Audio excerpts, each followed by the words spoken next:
Oh, yes. Okay. Yeah, we are. We are live. Okay. Awesome. Awesome. All right. I see the chat going. It's loading in now. Okay. All right. Where? One second. Okay. Cool. All right. Well, we're like a couple minutes behind. My bad. Um.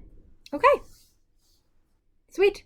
Hi, everybody. My name is Amanda Wright. I am the marketing director at the Parliament House. I've got with me today Chantal Gadoury and Nicole Knapp, authors of fairy tale retellings. Chantal, if you'd like to introduce yourself. Sure. Like Amanda said, my name is Chantal, and I am an author of a few titles, including fairy tale retellings, Winter Dream, Between the Sea and Stars. Oh my gosh, blanking at my own titles. Great. Blinding Night and my Alalera retelling. Um, yeah, that's a little bit about me. Okay, Nicole. Hello, I'm Nicole. I'm the author of Hook and Crown and Stars and Steel, which is a dark, twisted fairy tale retelling of Peter Pan. I just story. I just stood up a little bit, and that's me. Awesome. So we're here for the Miami Book Fair. This will be our first panel for the week. So welcome. And if you have any questions at any time, drop them in the chat. So right off the bat, I'll just get started. I like asking this question first. So hey guys, hey Shane. First question: plotter or pantser? Chantal. Um, Pantser, really, really more of a pantser than a plotter. I can only say I've plotted maybe 2 books from start to finish, but pantsing is what I do best. Okay, Nicole. I'm definitely a pantser too. Like I don't think I've ever fully plotted anything out from start to finish. I just kind of start with an idea and Solid. I think that's fair. I think a lot of the authors at the Parliament House are pantsers. Okay, so our subject is going to be fairy tale retelling. So let's go with how do you approach the retelling? I'll give this one to you first, Nicole. the way I did it was I kept the basic kind of the basic story, but I made it so that it appeals to a bigger audience. Really put like a dark spin on it because fairy tales are usually kind of dark anyway, the originals at least. I like that kind of darkness and run with that. Okay, and if you missed it, Nicole is the author of Hook and Crown, which is a Peter Pan retelling. Um, okay, Chantal, how do you approach the retelling? Well, I guess it really depends on the retelling that I'm thinking of. Um, so, for example, when I was approaching my very first one, Alalera, I knew that I wanted to retell this really old German tale that not a lot of people had heard of. And I wanted to find a way to connect with other not other authors, other like an audience of other readers. So I guess I always try to incorporate things that I love in books, um, and also trying to just put a fresh spin on something or make it a little bit more relatable to what's going on in the current climate of the world. And that could really just be whatever is in entertainment, music, just different things that could be relatable to other people. Okay, that's a good answer. What elements do you consider first before writing your story? So, what kind of things do you think about before you start going into it? Like, what do you want to include? I'll give this one to you, Nicole. I'm a sucker for romancy stuff, so no matter how dark I make something, I have to there has to be some kind of like romance, like love triangle, something I'm horrible about it, but that's something that is in like everything that I've ever written. I think that's okay Oh, though. I I second mean, that. oh yeah. I um, second that, Nicole. okay. So, all right. Well, Chantal, there's your answer. If you'd like to dive into it a little bit more, I know you have a couple other retellings, so I don't know if maybe that differed for different aspects, or maybe you made sure that you had a romance in every novel. Like what elements that I like to bring into retellings? Yes. Yeah, like aside from romance, because yes, very much, Nicole, I am the same way. If a book does not have romance in it, I don't want to read it. I don't want to write it. I know that's probably very narrow-minded, and I have freely shared that opinion several times. Um, I'm trying to think of other elements that I try to incorporate. Um, Mostly, probably a little bit of handling sorrow and grief because that's so much a part of my own fabric. And it's something that I still struggle with. So I always try to incorporate overcoming that or figuring out how to talk about it a little bit more openly. I think grief is something that makes a lot of people uncomfortable. And if I can find a way to make that a part of a conversation that can be easier for other people, especially younger adults, then I definitely want to continue to do that. Okay. I think that's a good answer. And I'd like to kind of like expand on that a little because I was your editor for Blinding Night, and how you handled grief in that situation. Okay. Yeah. So, okay, let me ask a more specific question. So, Okay. when you were writing Blinding Night, how did you approach grief and sorrow in that aspect? What was different between that versus like when you wrote Gilded Ruins, which was a different altogether story? Yeah. Well, so in Blinding Night, without giving away too much, but I guess it's one of those tropes that you have to get rid of the parents in order for certain things to happen in a story. And Blinding Night is very much guilty of that little trope. Um, so Summer obviously loses her father in that book, and I too had lost my dad. So I approached that in almost trying to express my own grief and my own reckoning of what had happened and how I felt about it. Um, with Gilded Ruins, I think it's more of Summer has already not processed it because you don't ever really process or get over something like that. You learn to carry that grief with you.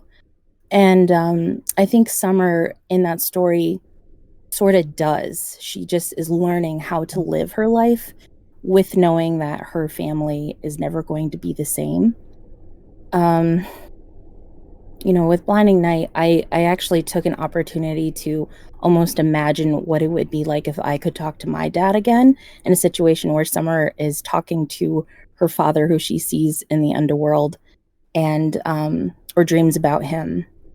And that was just really cathartic. So yeah, I guess that's how I approached it. I wanted to share my own feelings while also creating a space where I'm showing characters who are feeling that way and who are going through it, but also that it's normal to feel sad and it's okay.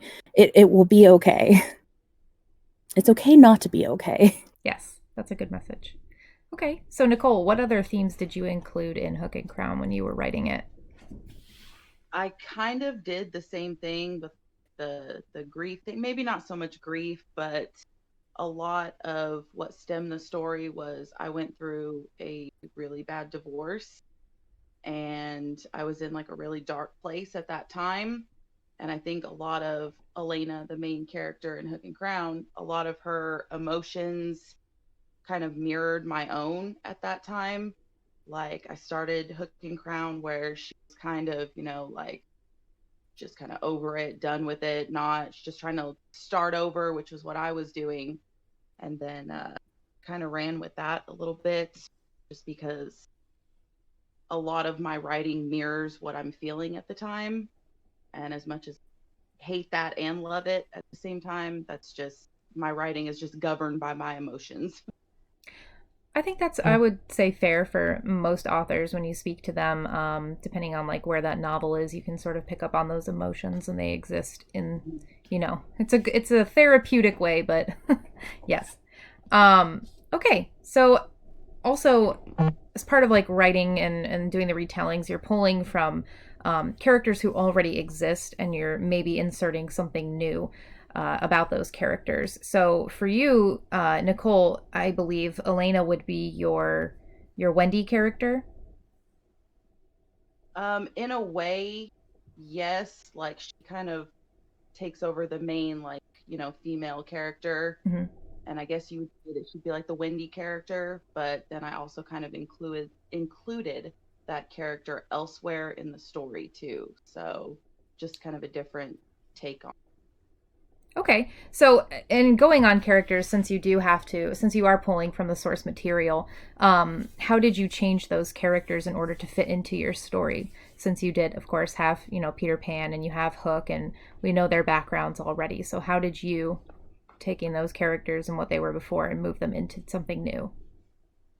I changed the ages around a little bit just to make it appeal to an older audience, and then I kind of tweaked their personalities a little bit. Whereas, like the Peter Pan character, Aiden, obviously, he has the same desires, like on age, wants to rule over Neverland, but then I kind of made it more sinister and put a different, like, why he wants to do those things, like his motivation. I changed his motivation for all of that. And then the relationship between Hook and Peter Pan, or Will and Aiden, like I created like a backstory for that. And I kind of intertwined their backstories a little more than the original story did. Okay. Okay. So same question for you, Chantal. And you could apply this to any of the stories that you have. So. Okay.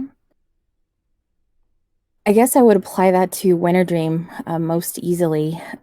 Clara is, everyone knows the story of the Nutcracker. It's a very famous Christmas story, and there's lots of different versions of the story, but honestly, the characters are usually the same. You have Clara, you have the Nutcracker, you have the Mouse King, and you have the Sugar Plum Fairy. And when I approached Clara, I wanted to make her a little bit older, because Clara is usually like a little kid, and you don't really see an older Clara in most versions until she is sucked into the enchanted world.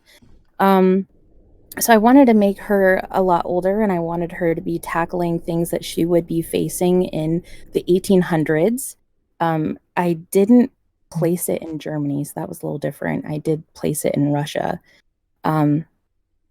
With the Nutcracker, I don't know. Honestly, with the Nutcracker, he's so two-dimensional in a story that you don't really get to know who he is or what his story is, other than how he became a Nutcracker. So I had a lot of fun figuring out how this person became a Nutcracker and how to break a spell that would be a little different than the story, because the Nutcracker story isn't really about breaking a spell. It's just about Christmas and this magical night that Clara got to experience. So I had to put a different twist to how Clara saves the Nutcracker and how she saves this enchanted world. The Mouse King is definitely still the same sinister little mouse dude, but I did put a little twist to his story at the very end. And without giving too many spoilers, the Plum Fairy, she is certainly expanded. Her story is certainly probably a little bit similar to the Disney version, which was honestly very disappointing when I finally saw that, because I had my book published first, so I will insist on that.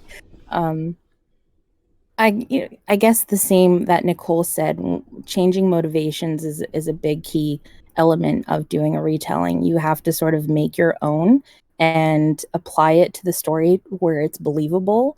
So Clara doesn't want to get married to this count dude because in the 1800s, women were expected to marry, and they were expected to marry well if they came from a well-to-do family, as she does.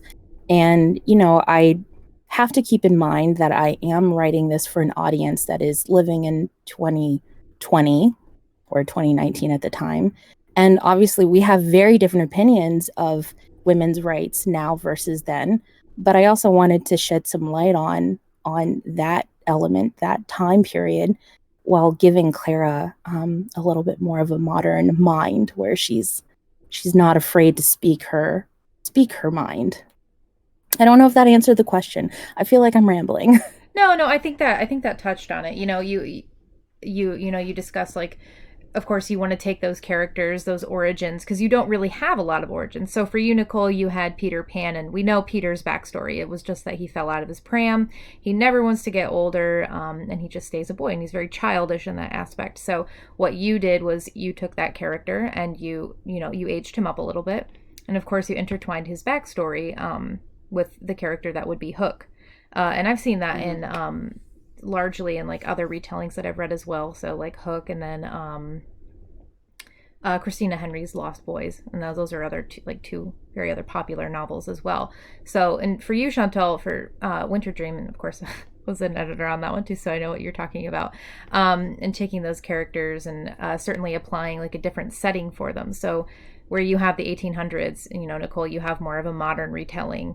So no, so yes, I think that answers the question, is that you have to take those pre-existing characters and you have to expand on them and give them something almost new, but also keep them in their original format so that they are recognizable in that sense.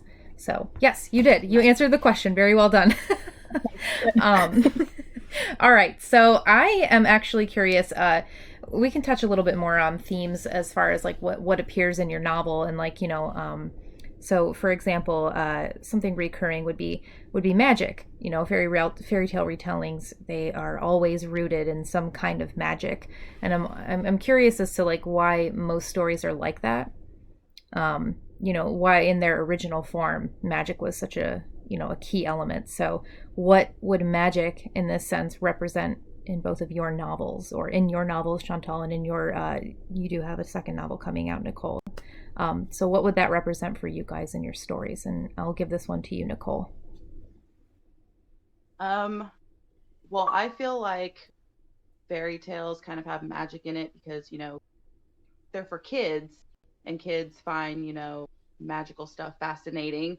But I think we never really grow out of that. We always find, like magic kind of fascinating.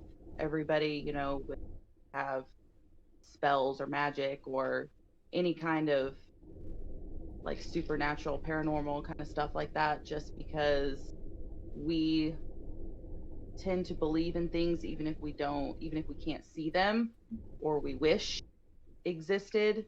And kind of how I feel. I don't know. It's kind of a tough question.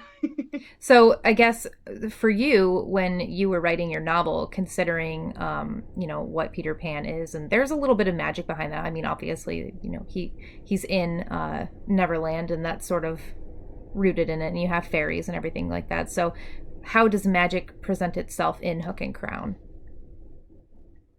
Well, aside from, the magical world of Neverland, the story kind of centers around magic itself, because I don't want to give away too much for somebody who hasn't read it, but Aiden's motivation in the book is keeping his magic, keeping his power, and that's a lot of what the book is centered around. Okay, so a power move is magic is power, and it means maintaining control. Okay. All right, so Chantal, for you, how does magic represent itself in your novels, or present itself? I think it presents itself a little differently each time, for each retelling. I think, honestly, to be honest with you, one of my retellings doesn't have magic. As I was sitting here thinking, like, how do I apply this question to those? Alalera actually has very little magic. That is a really tough question. I definitely agree with Nicole. Right now I'm working on the sequel for Between the Sea and Stars, which is called Beyond the Shore and Shadows. And there is this magical shell that Lena has that helps her stay on land. So she is a marrow who has been forced to go onto land, and she wears this shell that once belonged to this marrow queen. And there's like a whole backstory to it. And in the second one, she is, for those who have read this book, the story is continuing where she is trying to figure out how to either get rid of this shell or save or keep it safe from other people, bad people. Magic, I guess, appears in that element of being an object. I'm like quickly trying to think on the top of my head. Yeah, I guess that's how magic presents itself in my books. Magical dresses, a magical shell, a magical nutcracker. Aside from Blinding Night, where there's really not magic, it's just power. Like Hades and Morpheus, they all have Greek god powers. It's not necessarily magic.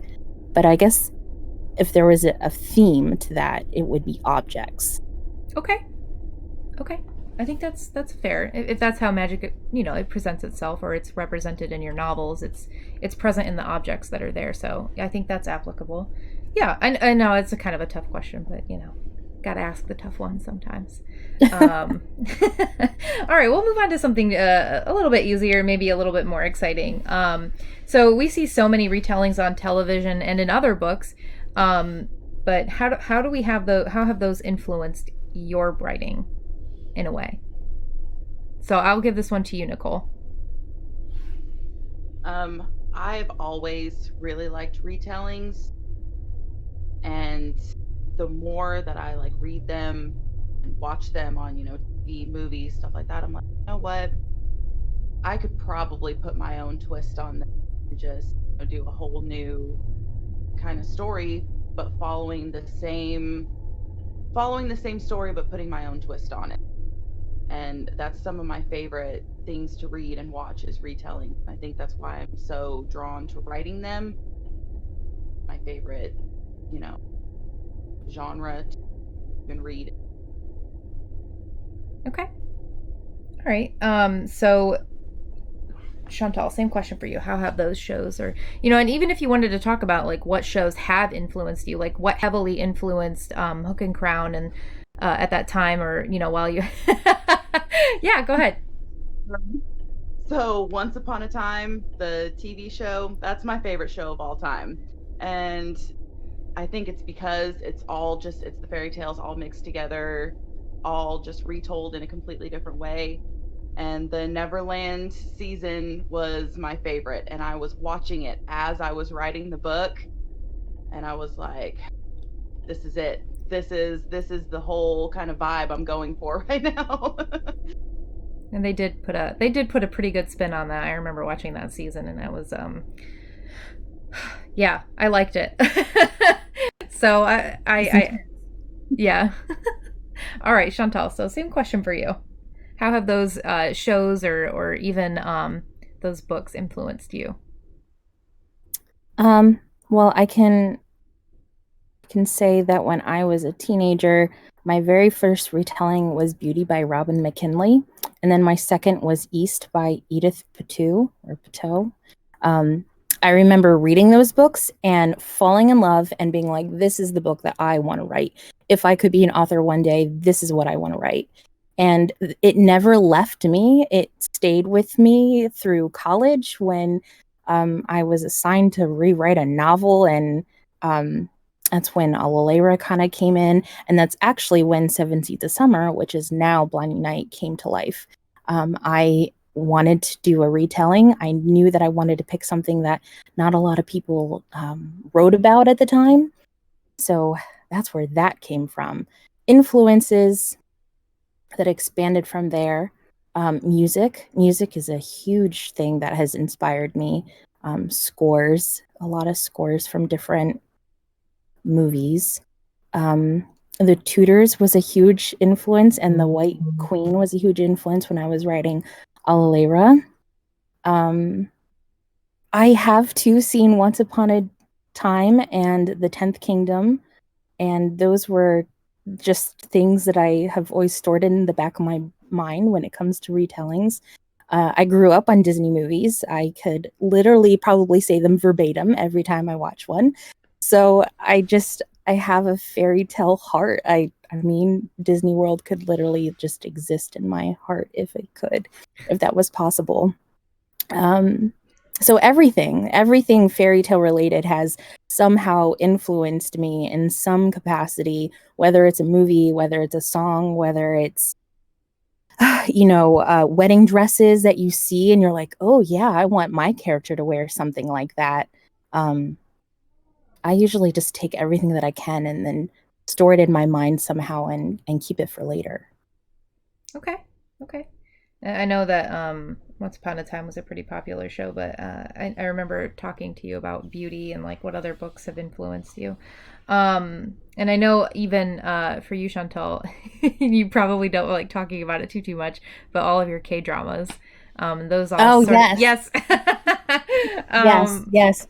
I was actually just thinking about that the other day. I was rewatching a famous one called Boys Over Flowers, and as I was watching this one, they call them second leads. So they obviously they don't get the girl at the end. But as I was watching that, I thought, oh, this is where Morpheus came from. This is where Morpheus came from.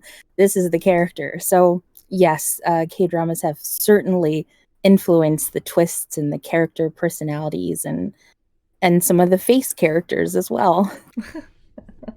I love it though. I think that's really great, and I know like fairy tales exist across the entire world, so it's always interesting to see how like even some of those things have taken like a modern turn and become something else entirely. Um, okay, so sort of going off of like the more modern things that we do have, I guess my next question would be, how do we keep these stories, true to their original format, but also fresh? How do we continue to bring fresh ideas? So, we have a lot of Peter Pan retellings, and we have a lot of, Little Mermaid retellings, and we have, although Ella Lyra is a little different because I think that was sort of more of an obscure fairy tale. But how did you, when you were thinking about your novels, how did you, um, plan for this to be something entirely different than what you'd been seeing? So for you, Nicole, you had sort of been influenced in watching Once Upon a Time that season, but how did you take that and keep it fresh and become an entirely different story? Sorry, I'm plugging my phone in. I'm dying. That's okay.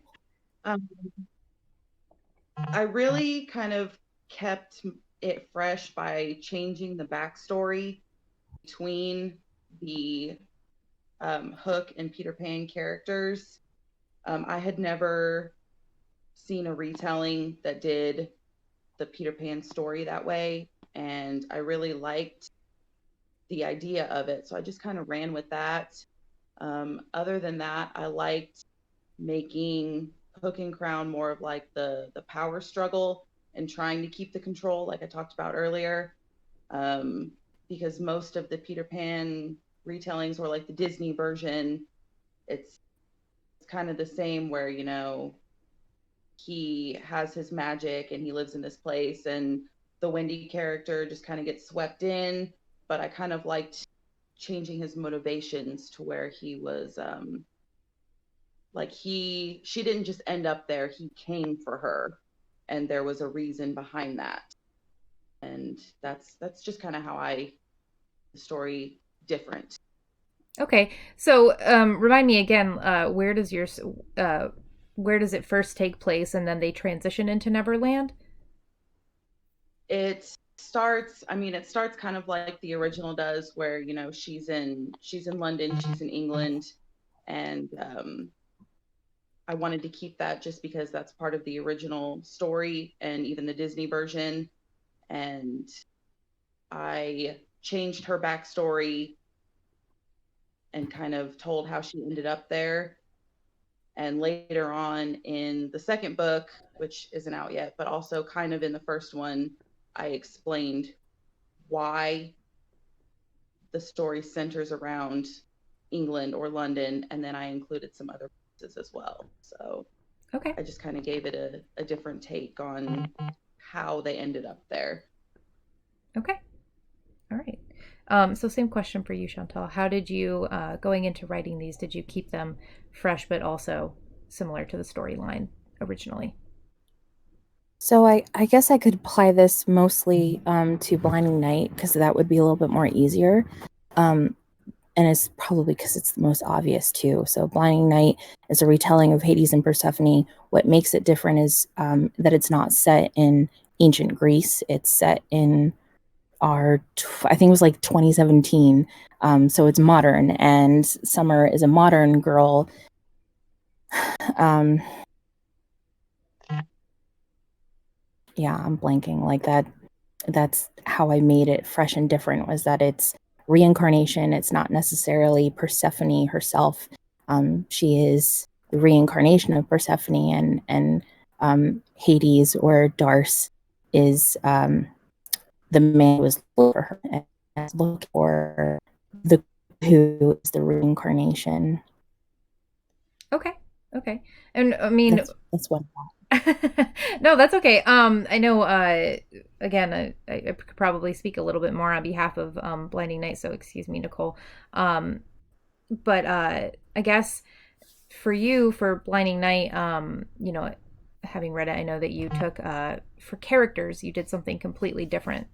Um, so did you want to talk about that a little bit, about how you changed those characters and you gave them, different backgrounds, like what you did with Aphrodite and what you did with Zeus and things like that? Yeah, I guess I didn't even really think about that. So, like I said, Summer is a reincarnated character. She's not necessarily Persephone, and that's what makes her different. Um, when you go into Gilda Ruins, you start to meet a little bit more of the Greek gods and goddesses, and I wanted to have more fun with them. I wanted to make them a little bit more relatable to everyone in our nowadays world. So Aphrodite is actually gender neutral. Aphrodite is just Aphrodite because love is love. And Eros is a K-pop actor. um, because I just thought that would be so much fun to have a little bit more representation in my book. Um, those are the really two that you see most often. Dionysus, I can't remember who I made him to be, but he's not this fat drunkard god who is, the god of wine.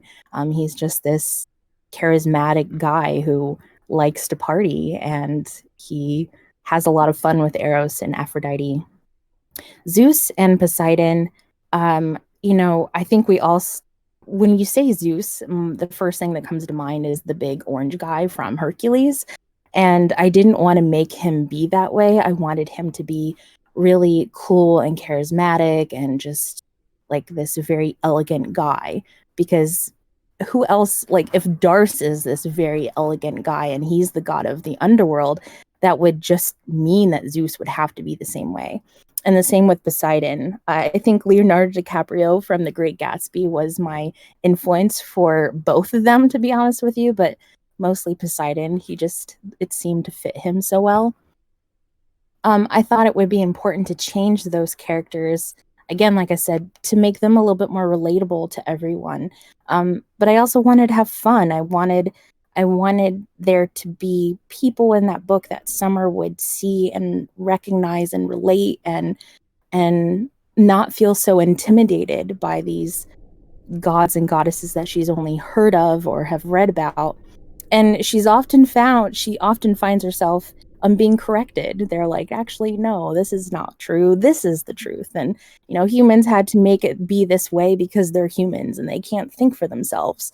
So I had a lot of fun sort of like reworking their relationships with one another.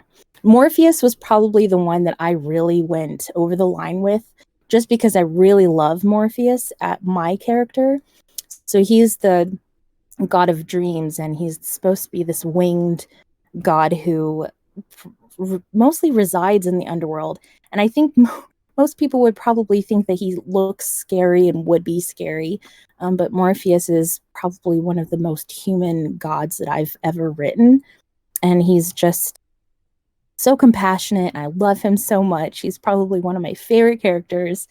And I had a lot of fun twisting his story. Okay. See, I like how you have both. I think that's important with these things. You know, we talked a little bit about characters and how you have to change them and sort of give them their backgrounds. So for you, Nicole, when we think about Peter Pan, we think about, at least immediately for me, what comes to mind is, you know, the red-haired boy from Disney, and then, you know, Hook with his crazy mustache and his big fluffy hat. So yes, so I'd like to hear a little bit more about your thought process on how you know, you changed Aiden and Will, and you know, how you took those character influences and maybe you flipped them on their head and you turned them into these completely different people. I actually kind of talked about that in the book too. Like, you know, she gets to Neverland and she's expecting, you know, a certain thing because she's read Peter Pan. She knows what the story is. And she gets there and she's kind of like, oh, this isn't what I was expecting. And when she first meets Will, who is my Hook character, she actually tells him, she's like, I thought you were supposed to be old. And he kind of gets mad and he's like, well, who told you that? And yeah, that was one of my favorite scenes to write just because it brought a little bit of like humor into the situation. But like I said earlier, you know, I'm appealing to a certain kind of audience with the books, you know, kind of the young adult audience. So I really wanted to make the characters not only older, but I changed their looks somewhat. I kept Will's dark hair, but of course I made him like, you know, this super attractive guy that Elena sees him and she's like, well, hey there. And I kind of did the same thing with Aiden. Like she talks about how Aiden reminds her of like an angel because of how he looks. I gave him the blonde curly hair instead of the red hair. And I gave Will, you know, the real dark hair, and I gave him the blue eyes, and Aiden has the green eyes. And I just wanted to make them more appealing than the Disney version did, just because who wants their book boyfriend to be a guy with a big hat and crazy long hair with a mustache? I don't know, you'd be surprised if you looked up some fan art. You're probably right. I kind of tailor them to like my own taste in men, I guess. There we go. Okay, that's fair though. I think you know, as authors, you put yourself into those characters a little bit, and then I think that's just until you hit the ground running and they start to take on a life of their own and they sort of detach from you. And you know, of course, you obviously want to influence them a little with the things that you like. So that's fair. I think that's great. You know, you took a vastly unappealing character and you turned him into more of an appealing character. And I think that's you know, we see a lot of that in modern like retellings. Especially with Once Upon a Time, because Hook is incredibly, he's captivating. And Yeah, right. yes, and the Peter Pan character, not so much. But yes, Right. yes. And I'm actually starting to see that a lot more where, especially in Peter Pan, they take Hook and they turn him more into a younger character, into a more appealing character. And, you know, they give him more motivation, things like different things, you know, and a better background. So in one retelling that I've read, he starts out as a lost boy. So I thought that was interesting. And of course you find out, you know, all of these things and Peter is actually evil. Or you could just attribute that to him being ignorant and young still, and he just wants to have fun and play. So yes. Okay. We had talked a little bit about, you know, how fairy tales are, you know, they're rooted in darkness. You know, they're a cautionary tale. And I don't know if either of you had really expressed like what kind of messages you were trying to get across to your readers. If there was a message in your story, or if perhaps you just took it and you thought, you know, I'm going to turn this into, you know, not just a romance, but I'm going to give them more of a satisfying ending, or if you had a message in mind. So like when your readers come away from it, do they have this feeling that they learned the moral of the story, or, you know, that was just a really fun twist? So did your novels have a message similar to the original message in Peter Pan, or the original message in The Little Mermaid, Chantal? Because I know that you based Between the Sea and Stars on The Little Mermaid. So if you'd like to talk about that a little bit, I think that would be awesome. So I'll give that one to you first, Nicole. Kind of the message that I was going for is, how I talked about how Aiden, his motivation is, trying to keep his power and his control over, Neverland and its inhabitants. And the message I kind of went for was that struggle and that thirst for power and control is so toxic that it blinds you to other things. And there's a part in Hook and Crown where it kind of explains what happened to the original Wendy character and how his thirst for power is what brought on basically her demise in the book. And I really just wanted to show like how toxic that struggle for control and power can really be. Okay. I think that's a great message, especially and of course you said that magic presented itself as power in your novel, so magic in this sense would be the root of the evil here, so I like that. Okay. And again, that of course I guess sort of transcribes to you watching Once Upon a Time and how magic sort of seems to be like the cause of all evil in that, so everything, all the chaos that unfolds from that is because of the magic. So awesome. Okay. Chantal, so same question for you. Yes, I always try to have a message in my books when I'm writing them. For example, with Alalera, when I first started writing that, I knew that I wanted that story to leave an impact on the audience.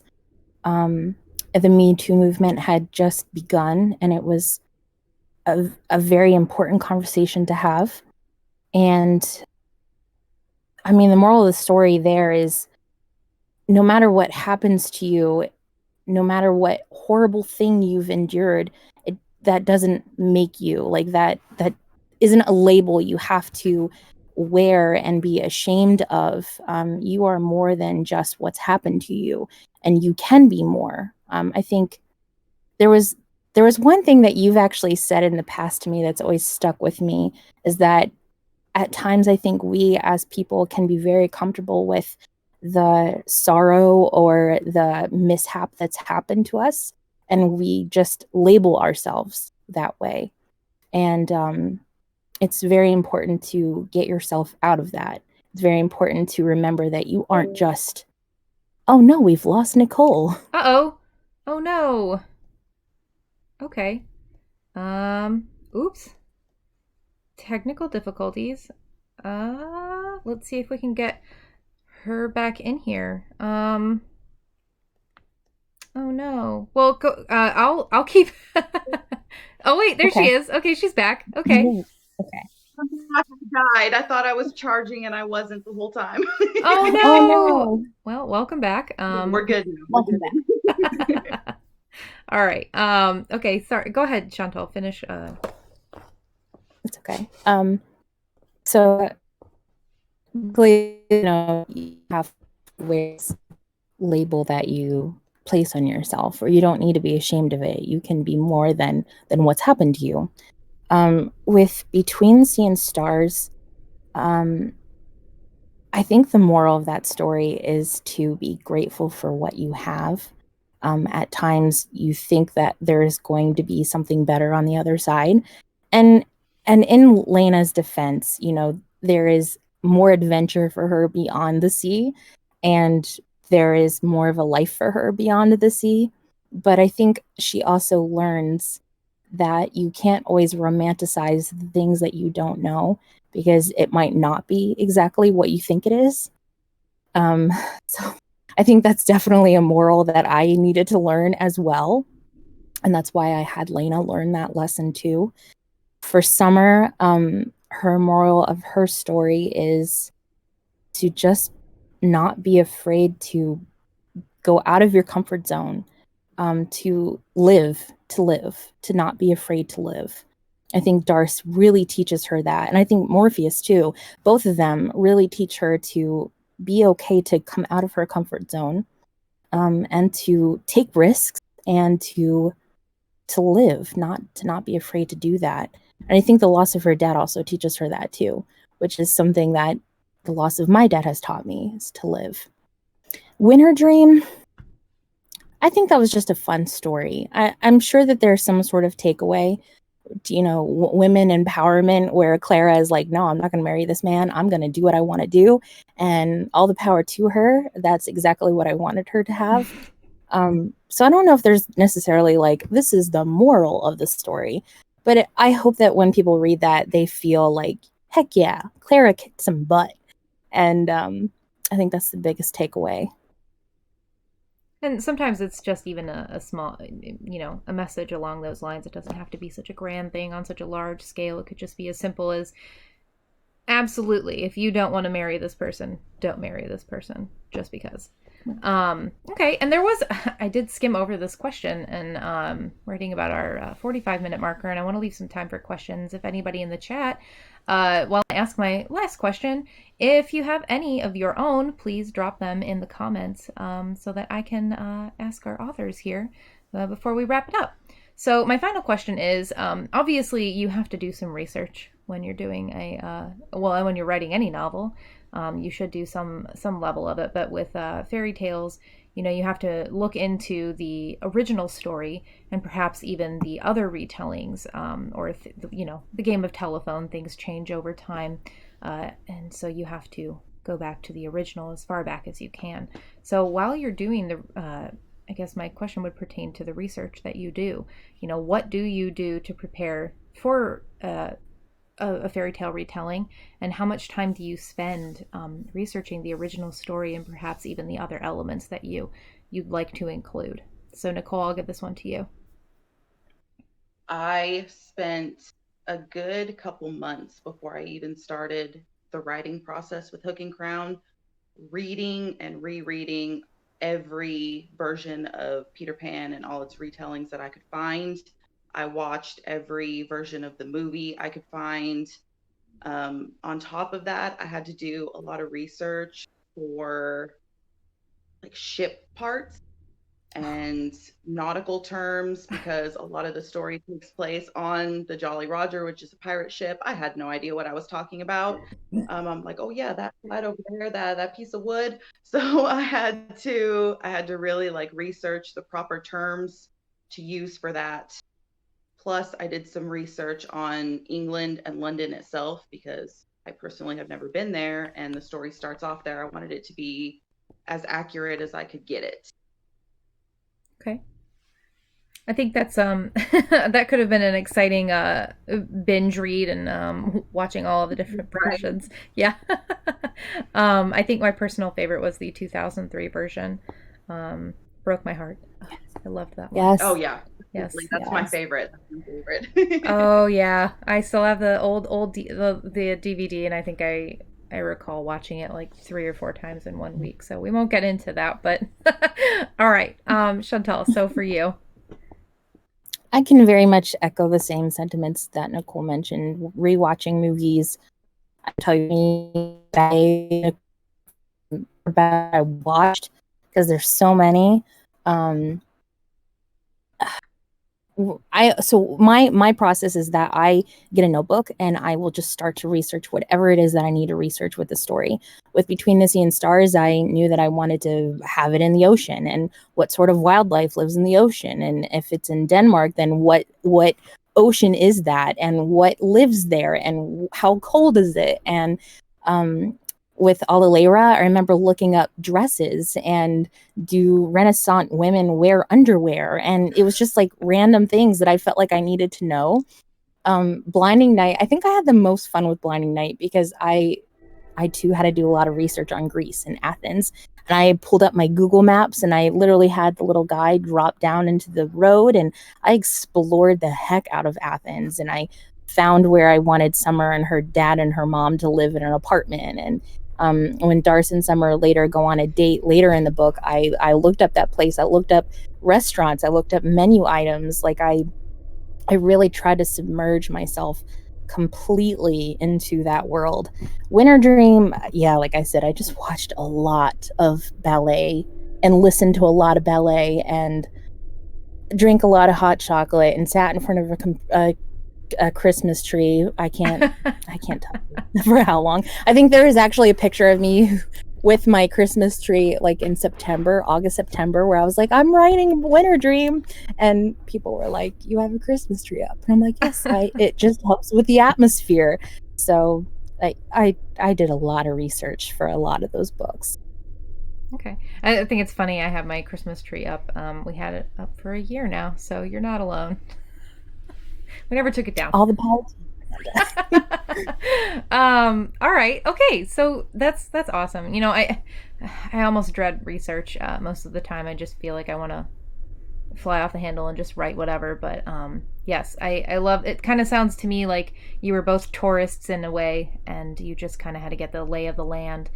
So for you, Nicole, it was London, and for you, Chantal, it was Russia and oh my gosh, I just blanked. Greece. So yes, yeah. Okay, all right. Oh, all right. I have a couple questions for you both. The comments, but first I wanted to point out. Shane says she's romanticizing that train in the background. I don't know why the sound of it is so atmospheric. I have a train that goes by. Oh. I'm so sorry if either of you heard it. It's so loud. I didn't hear it at all. Oh, yeah. So I was like a train. Oh, I hate it. It's so loud. Okay, all right. So, Cindy asks, is there another fairy tale that you would love to tackle a retelling of in the future? So, I see the big nods. Okay, Nicole, I'm going to give this one to you first. I kind of did another retelling, and I would really like to expand on it. It was for our short story anthology that we did last year. That was supposed to be for BookCon before it got canceled. Yeah. It was a new take on Snow White, where she's actually a vampire. And I would love to turn that into like a full-length book because I had so much fun writing that. Oh my gosh. What was the oh my gosh, I think I read yours. It was for the Halloween Hearth Stories? No, not that one. It was for the anthology that was supposed to come out for BookCon. Oh yes, yeah. But was it similar to what you wrote and submitted for the Halloween Hearth Stories as well, or was that separate? No, that was separate. Oh, because I loved what you did for the Halloween Hearth Stories. That was amazing. But yes, Vampire Snow White. I think that would be so cool. There's actually a graphic. Fun. Yes, there's a graphic novel out by it. I believe Neil Gaiman. It's beautiful. You should check it out, especially if you're going to do research. It's amazing. Yes. And Cindy says, yes, please, in all caps, because we love vampires. Okay. So Chantal, fairy tales. The one that I would love to get to at some point in my life, when that happens, is to do a retelling of The Frog Prince, but with a lot of different fairy tale elements.